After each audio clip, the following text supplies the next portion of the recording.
حوصلہ ہے. اگر وقتی طور پہ حوصلہ کر جاؤ گے, دلیری کر جاؤ, آنے والا وقت آسان ہو جائے. حوصلہ نہیں, صبر نہیں, سکون نہیں, دو چار باتیں, یہاں تک کہ لوگ ابا جی کی بات برداشت نہیں کرتے, ایسے جملے کہہ دیتے ہیں جو دوبارہ پلٹ کے نہیں آتے, ماں کو لفظ نہیں بولتے, باپ کی روح تک چھلنی کر دیتے ہیں وہ جملے. لیکن لوگ اس وقت حوصلہ کرنے, اور ہم پنجابی لوگوں نے تو گنجائش ہی بڑی دے دی ہے. کہتے ہیں بچہ ہے جی, ایک ہی ہے, ایک میں حوصلہ کرے کی ہے ماشاءاللہ. تو اگر جوان ہو گیا تو کہتے ہیں گرم خون ہے, مکہ کم. اگر بوڑھا ہو گیا تو کہتے ہیں بوڑھوں میں حوصلہ نہیں ہوتا, نہ بچے میں نہ تو کس میں حوصلہ ہوگا؟ بولے کسی میں بھی نہیں. چھٹی سب کو فتویٰ مل گیا نا, یہ بچہ ہے جی, ابھی یہ تو بچہ ہے, آپ تو سیانے بیانے ہیں, یہ بچہ ہے. کمال ہو گئی ہے بھائی, کیا مطلب ہے بچہ ہے؟ بچے کو سارا پتہ ہے, ہر چیز اسے آتی ہے, حوصلہ کرنا ہی نہیں آتا. اور پھر کہہ دیا وہ تو گرم خون ہے. وہ کیا بات کرتے ہو, گرم خون؟ ابے کے گلے پڑ گیا گرم خون, اس کو کھڑا کرو نا ایس پی کے سامنے, اور اس کو مار تھپڑ اس کے منہ پہ, تیرے گرم خون کا پتہ چلے. غریب کے یہ گلے پڑ گیا, اس کو کھڑا کرو ایس ایچ او کے سامنے, پھر پتہ چلے گا خون کتنا گرم ہے. وہاں بالکل چپ ہے, بالکل خاموش ہے, اور گرم خون اس کا صرف اماں کے لیے. جلال صرف رہ گیا, اگر غریب گھر کی بیٹی بیاہ کے لایا تو صرف اس کے لیے. کوئی ایسی بات نہیں, ہم بڑے سیانے, ہمارا غصہ بڑا سمجھدار ہے, ہمارا وہ گرم خون بڑا سیانا ہے. وہ جہاں دیکھتا ہے کہ معاملہ ہلکا ہے تو وہاں وہ گرم خون جلال میں, اور جہاں دیکھتا ہے کہ سامنے والا تگڑا ہے تو وہاں وہ گرم خون فوراً ٹھنڈا ہو جاتا ہے. حوصلہ پیدا کرے. زندگی حوصلے مند لوگ جیتے, جو حوصلے مند نہیں ہوتے وہ تو زندگی کا ایک سال لطف سے نہیں جی پاتے. حوصلہ کریں, مسکرائیں. نبی پاک صلی اللہ علیہ وسلم نے فرمایا عورت کی اگر آدھی ہے تو تیری تو پوری ہے نا. جس کا مطلب ہے لڑائی اگر بچ سکتی تھی تو مرد کی وجہ سے بچ سکتی تھی, گھر میں امن ہو سکتا تھا. کہتے ہیں جی بڑی بیوقوف ہے, میری سنتی نہیں. تو میں نے کہا جو اس سے بحث کر رہا ہے وہ سیانا ہے؟ بولیں, جو بحث کر رہا ہے وہ عقل مند ہے؟ بندہ تو چلو تھا وہ دانشور شیکسپیئر, باتیں بعض اوقات اس کی کچھ ایسی ہیں. اس سے کسی نے پوچھا تھا عورتوں سے کون جیت سکتا ہے بحث میں, تو اس نے کہا تھا وہ جو ان سے بحث نہ کرے, جو ان سے بحث. تو بھائی تو وجہ اس لیے کہ حوصلہ تو نہیں کرنا تھا. نبی پاک علیہ السلام نے فرمایا بی بی ٹیڑھی لکڑی ہے, سیدھی کرنے کی کوشش کرو گے تو ٹوٹ جائے گی. سیدھی تو پھر کتنا بیوقوف ہے جو پتھر سے سر رگڑ رہا ہے, کتنا نادان ہے جو یہ حرکت کر رہا ہے, دریا میں چھلانگ لگا کے کہتا ہے ڈوبوں گا نہیں. تو بھائی حوصلہ پیدا کرے, علم پیدا کرے. بہت ساری ایسی باتیں کرے کہ جس میں اشتعال آئے گا, فٹافٹ 3 لفظ طلاق کے دے دیے, اب بھاگا گیا مفتی صاحب کے پاس, اوہو 4 بچوں کا کیا بنے گا. اور یہ بات پکی ہے کہ بچوں کو صرف ان کی ماں ہی پال سکتی ہے, ان کی ماں. وہ بات مجھے نہیں بھولتی, ایک شخص نے بیوی کو طلاق دے کے دوسری شادی کی.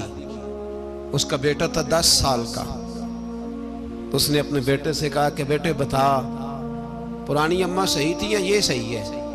اس نے کہا نہیں ابا وہ تو جھوٹ بڑے بولتی تھی, یہ صحیح ہے. وہ جھوٹی تھی, وہ جھوٹ بڑے بولتی تھی میری سگی اماں, یہ سچ بولتی ہے. اس نے کہا وہ کیسے؟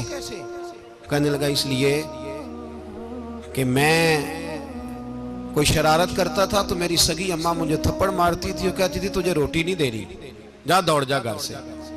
تو میں دوڑ جاتا تھا تو جھوٹ بولتی تھی نہیں دینی, پھر آدھے گھنٹے کے بعد مجھے ڈھونڈنے لگ جاتی تھی, ڈھونڈ کے لاتی تھی, پھر میری منت کرتی تھی, پھر مجھے کہتی تھی نہ مجھے ستایا کر, پھر میرا ماتھا چومتی تھی, پھر میری مرضی کا کھانا بنا کے دیتی تھی, پھر میرے منہ میں لقمے ڈالتی. جھوٹی تھی, پہلے کہتی ہے نہیں دینی, پھر پیچھے بھاگتی ہے. یہ سچی ہے, میں شرارت کرتا ہوں تو تھپڑ مار کے نکالتی ہے, پھر میں منتیں کرتا ہوں پر روٹی نہیں دیتی, پیر پکڑتا ہوں نہیں دیتی, سچ بولتی ہے, اپنی بات پہ ڈٹ جاتی.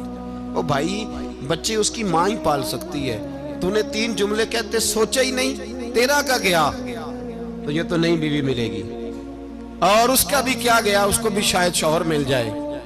ان پھولوں کی پرورش صرف ان کا مالی کر سکتا ہے, دوسرا کر سکتا تو تو نے حوصلہ ہی نہیں کیا. ٹھیک ہے غلطی بی بی کی تھی پر تو مرد تھا نا, تیرے پاس تو دلیری تھی. فٹافٹی 3 طلاق کے جملے کہہ دیے. اور میرے رسول پاک علیہ السلام نے فرمایا جائز کام بڑے ہیں پر طلاق جائز تو ہے پر میرے رب کو پسند نہیں, اللہ کو پسند. تو نے مالی بگا دیا جس نے تیرے گھر کا باغ سینچنا تھا. تو بھائی یہ حوصلہ نہیں, درجنوں طلاقیں, 20 کیس, اور ابھی وہ شادی کے پورے کپڑے نہیں پہنے تو طلاق پہلے. اس کی وجہ یہ کہ حوصلہ نہیں, صبر نہیں, رضا نہیں, ہم احساس نہیں کرتے. اگر تو یہ سمجھ جائے کہ بس اللہ نے جو میرے لیے بہتر سمجھا مجھے دے دیا, صحیح ہے, میری آزمائش ہے, کیا ہے, کچھ ہے جو اس نے بہتر سمجھا مجھے, اس نے, پھر تو سکھی ہو جائے, تیرے لیے جینا آسان ہو جائے, پھر تو بہت ساری پریشانیوں سے, آزمائشوں سے دور ہو جائے. میرے نبی پاک صلی اللہ تعالی علیہ وسلم نے نا عثمان بن طلحہ, کعبے کی چابی ان کے پاس ہوتی تھی. تو حضور نے ایک دن فرمایا عثمان, اچھا یہ نہیں تھا کہ عثمان خاص لوگوں کو چابی کعبہ کھول کے دکھاتے تھے, بلکہ ان کو قریش کی جانب سے یہ حکم تھا کہ جو بھی تجھے کہے تو نے کعبے کا دروازہ کھول دینا. نبی پاک علیہ السلام نے نا ہجرت سے 2-4 دن پہلے کہا کہ عثمان ذرا چابی دو, میں نے کعبہ اندر سے دیکھنا ہے. بڑے ٹھنڈے دل سے ذرا سننا, ادھر دیکھو میری طرف, ادھر دیکھیے گا ذرا میرے بھائی. میں نے ایک بندے سے کہا یار پانی کی بوتل دینا دکاندار سے, ایک ہے اس نے کہہ دیا نہیں میرے پاس. اس بات کا کوئی غصہ بولیے, اور اگر وہ کہے سارے زمانے کو ملے گی آپ کو نہیں دینی, پھر بولے میرا خیال ہے چپ کر کے ہنس کے آ جائیں گے, سوال ہی نہیں پیدا ہوتا. ہم کہیں گے مجھے نہیں نہ دینی, تو نے تو دکان اٹھا یہاں سے, بند کاری سے, کیا مطلب ہے سب کو دینی ہے تجھے نہیں دینی, کیا معنی ہے اس کا, لے کے جاؤں گا, جھگڑا ہوگا, بحث کریں گے. عثمان بن طلحہ سے حضور نے فرمایا دروازہ کھولو, کعبہ دیکھنا ہے. عثمان کہنے لگا میں ساری دنیا کو دکھاؤں گا, آپ کو نہیں دکھاؤں گا. کتنی سخت بات ہے, پر قربان جائیں رسول اللہ کے حوصلے پہ صلی اللہ علیہ. عثمان کہتے ہیں میں نے یہ بات کی تو نبی پاک مسکرانے لگے, اور میں اچھا نہیں دینی. تو حضور نے نا مسکرا کے اور میری کمر پہ تھپکی دی, فرمایا اچھا یاد رکھنا یہ چابی میں تجھ سے لے لوں گا, اور جس کو میرا دل کرے گا میں اس کو دوں گا. عثمان کہتے ہیں روز رات کو نبی پاک کے یہ جملے میرے کانوں میں گونجتے تھے کہ حضور نے فرمایا. کہتے ہیں جس دن پتا چلا نا نبی پاک 10,000 کا لشکر لے کے آ رہے ہیں, تو ابو سفیان میٹنگیں کر رہے تھے, مکے کے سارے سردار تیاری کر رہے تھے, اور میرے کانوں میں ایک ہی لفظ تھا کہ حضور نے فرمایا میں چابی لے لوں گا, پھر جس کو میں چاہوں گا اسے دوں گا. عثمان کہتے ہیں حد ہو گئی, وقت گزر گیا, حضور آ گئے, طواف فرمایا, اور طواف کے بعد میرے نبی پاک علیہ السلام نے فرمایا بلاؤ نا ذرا عثمان کو. عثمان کہتے ہیں میں چابی لے کے آیا تو دوسرا جملہ کوئی نہیں. ساڑھے نا کوئی بندہ مشورہ دے وے دی نہ منیے, تے جے کام مونج ہو جائے نا, جن جو نے مشورہ دیتا سی تے وہ نال ہی غوث پاک بن جاندا ہے. تینوں آکھیا سی نا, فوراً ہی داتا علی اجویری ہو جاندا ہے. وہ کہندے تینوں پتہ نہیں میں کڈا ولی اللہ, تینوں میں آکھیا سی نا انج نہ کر, اور بندہ پریشان ہوتا ہے, کام الٹ ہو گیا, اور لاگوں آکھی جاندا ویکھو جی میں تے تانوں پہلوں ہی آکھیا سی. جی عجیب بات ہے, شیخ چلی کی طرح پیچھے پڑ جائے گا, میں نے تو پہلے ہی کہا تھا. او بس کر یار, اب تو خواجہ معین الدین اجمیری ہو گیا, بس کرو. مشورہ ہی ہوتا ہے, کسی کا مل جاتا ہے اور کسی کا نہیں لیا جاتا. فوری طور پہ بندہ اٹھ کے نہ تو ولایت کی 4تھی سیڑھی پہ چڑھ جائے گا, کہے گا میں تو ابدال وقت ہوں, میں کتب دورہ ہوں, میں نے تجھے کہا نہیں. تو اب بس کر یار, کئی دفعہ مشورے صحیح ہوتے ہیں, کئی دفعہ صحیح. بولیے نبی پاک صلی اللہ علیہ وسلم کی احد کے دن خواہش یہ تھی کہ اندر رہ کے لڑنا ہے. جوان صحابہ نے کہا باہر جا کے لڑائی کرنی ہے, حضور نے باہر جا کے جنگ کی. بظاہر مسلمانوں کو شکست ہوئی. حضور نے ایک دفعہ نہیں کہا کہ میں نے تمہیں کہا نہیں تھا اندر رہنا ہے, بس ہو گیا جو ہو گیا. اب اس میں فٹافٹ اگلے کو حوصلہ دو, کوئی حرج نہیں یار. نبی پاک سب بولیے صلی اللہ علیہ وسلم, میرے حبیب پاک علیہ السلام نے نا کہا عثمان کو بلاؤ. عثمان آئے تو عثمان کہتے میں نے چابی دی تو میں تیار تھا, میں تیار تھا کہ اب میری بات ہوگی اور رسوائی ہوگی.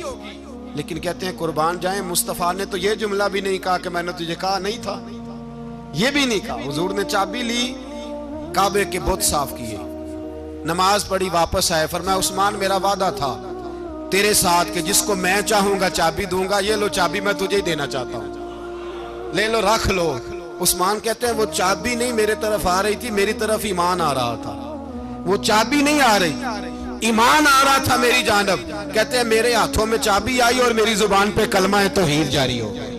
بھائی تدبر, حوصلہ, صبر, رضا, ہمیں تو ٹائم بھی نہیں گزارنا آتا.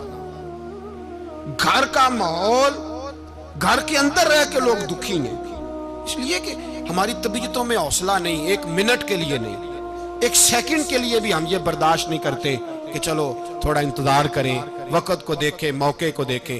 میرے نبی پاک علیہ الصلوۃ والسلام پہ اتنی مصیبتیں آئیں کہ پہاڑ پہ آتی تو وہ ریزہ ریزہ ہو جاتے ہیں, لیکن کسی مقام پر بھی حضور علیہ الصلوۃ والسلام شکوہ کرتے نظر نہیں آتے. ہم غریبی کا رونا روتے ہیں, ہر چوتھا آدمی کہتا ہے بڑا غریب ہوں, لیکن میرے نبی پاک علیہ الصلوۃ والسلام نے چوتھے دن کھجور کھائی, سرکہ کھایا ہے اور موٹے بان کی چارپائی پہ آرام کیا. حضرت عمر نے کہا حضور کتنی تکلیف ہے؟ فرمایا عمر کوئی تکلیف نہیں, تھوڑا سا تو وقت ہے, جنت میں جائیں گے, ساری نعمتیں اللہ نے ہمارے لیے تیار کی ہوئی ہے. راضی بالرضا, راضی بالرضا, کوئی کسی قسم کا مسئلہ نہیں. ہمیں آزمائشیں آتی ہیں, تکلیفیں آتی ہیں, بیماریاں آتی ہیں, لوگ چھوٹی چھوٹی بات پر پریشان ہو جاتے ہیں, ذرا ذرا سی بات پر شکوہ کرتے ہیں. میرے رسول پاک علیہ السلام نے فرمایا جب میرا رب کسی کو بیمار کرتا ہے تو 2 فرشتوں کو بھیجتا ہے, جاؤ میرے بندے کی تیمارداری کر کے آؤ. اللہ اکبر, خود رب بھیجتا ہے, جاؤ میرے بندے کی. تو مجھے بتائیے جب اللہ بھیجے تو پھر تندرست خوش نصیب ہوا کہ بیمار؟ جی تندرست پھر خوش نصیب کون ہوا؟ میرے نبی پاک صلی اللہ علیہ وسلم نے فرمایا رب 2 فرشتے بھیجتا ہے, فرماتا ہے پتہ کر کے آؤ میرے بندے کا اس کا کیا حال ہے, حالانکہ اللہ سارا ہی جانتا ہے. فرشتے آتے ہیں, واپس جاتے ہیں, رب کریم پوچھتے ہیں بتاؤ میرا بندہ کیا کہتا تھا؟ اللہ تجھے سارا ہی پتہ ہے, پر ہم سے پوچھتے تو بتا دیتے ہیں. وہ یہ کہتا تھا کہ میں اپنی رب کی رضا پہ بڑا ہی راضی ہوں. وہ تیری حمد کر رہا تھا, تیری تعریف کر رہا تھا, تیرا شکر کر رہا تھا, تیرے لیے کلمات حمد بیان کر رہا تھا.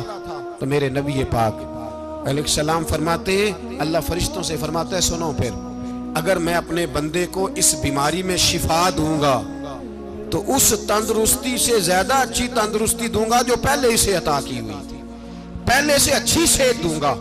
اور اگر اسے اس بیماری میں موت دوں گا تو پھر مرتے ہی اس کے لیے میں جنت کا فیصلہ فرما دوں گا.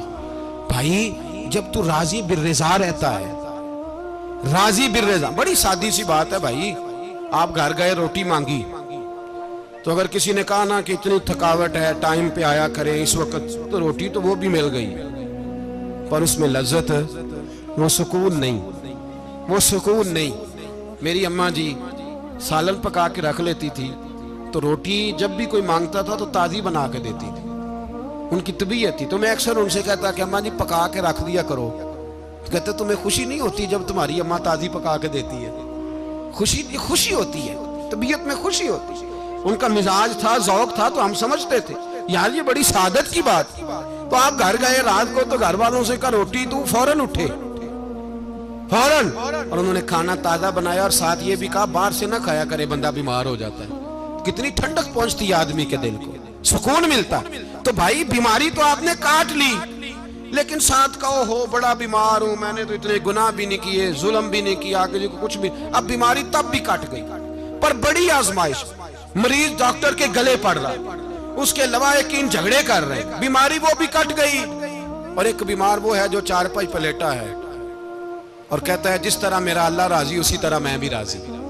تو بیماری اس کی بھی کٹ گئی. حضرت یونس علی نبینا علیہ الصلوۃ والسلام نے ایک دن حضرت جبریل امین ملنے آئے تو جناب یونس علیہ السلام کہنے لگے اے جبریل, اللہ کے نیک بندوں میں جو اللہ کو اس وقت سب سے زیادہ پسند ہے نبیوں کے بعد, توجہ کرنا بات پر، جو سب سے زیادہ اللہ کو پسند ہے نبیوں کے بعد ولیوں میں، اور سب سے زیادہ اللہ جس کو اللہ کی بارگاہ میں عبادت گزار لکھا جاتا ہے، میری اس بندے سے ملاقات کراؤ۔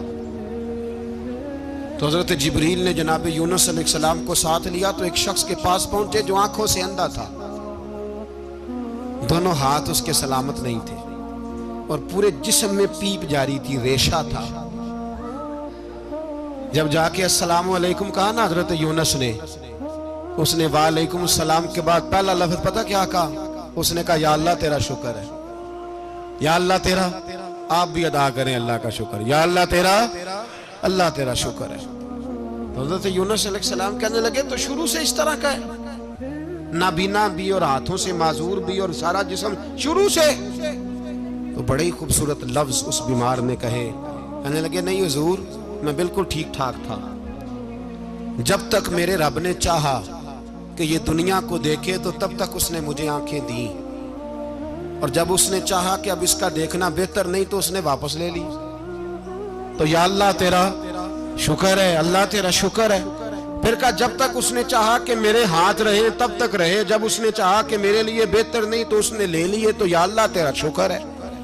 جب تک اس نے چاہا کہ میرا جسم صحیح و سلامت رہے تو رہا، اور جب اس نے چاہا کہ میرے لیے بہتر نہیں تو مجھے بیمار کر دیا، تو یا اللہ تیرا شکر ہے۔ تو حضرت یونس علیہ السلام کہنے لگے جبریل واقعہ یہ اللہ کا سب سے زیادہ شکر گزار بندہ ہے، سب سے زیادہ عبادت گزار بندہ ہے، سب سے زیادہ۔